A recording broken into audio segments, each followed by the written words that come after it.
দেশ ও সমাজকে বিভাজন করার দৃষ্টিভঙ্গি নিয়ে সিপিএম এর শাসন ক্ষমতা ও কর্মসূচি তৈরি করে। রাজধানী নজরুল কলাক্ষেত্রে এক আলোচনা সভায় এই মন্তব্য করলেন সাংসদ বিপ্লব কুমার দেব। কংগ্রেসের চাপিয়ে দেওয়া জরুরি অবস্থার অন্ধকার অধ্যায়ের 50তম বছর নিয়ে শনিবার হয় আলোচনা সভা।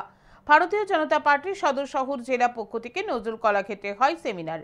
উপস্থিত ছিলেন সাংসদ বিপ্লব কুমার দেব, পুর নিগমের মেয়র দীপক মজুমদার, প্রদেশ বিজেপির মুখপাত্র সুব্রত চক্রবর্তী, সহ সভাপতি সুবল ভৌমিক, পাপিয়া দত্ত সহ অন্যান্যরা। আলোচনা করতে গিয়ে সাংসদ বিপ্লব কুমার দেব সিপিএম ও কংগ্রেসের সমালোচনা করেন। তিনি বলেন, জরুরি অবস্থার সময় দেশে 1 লাখের মতো নেতা জেলে গেছেন। 21 মাস পর্যন্ত জেলে থাকতে হয়েছে অনেককে। জেলে ছিল না কোনো পাখা পর্যন্ত। কষ্টের দিন কেটেছে তাদের। ত্রিপুরাতে 22,000 কোটি টাকার জাতীয় সড়কের কাজ হয়েছে। আগে তো রাস্তাই ছিল না।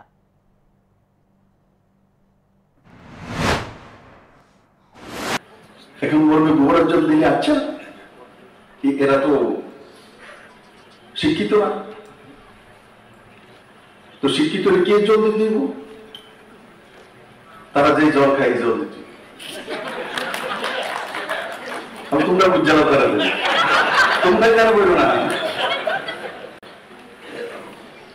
এত বুঝে যে একটু বলে বুঝে যাবে।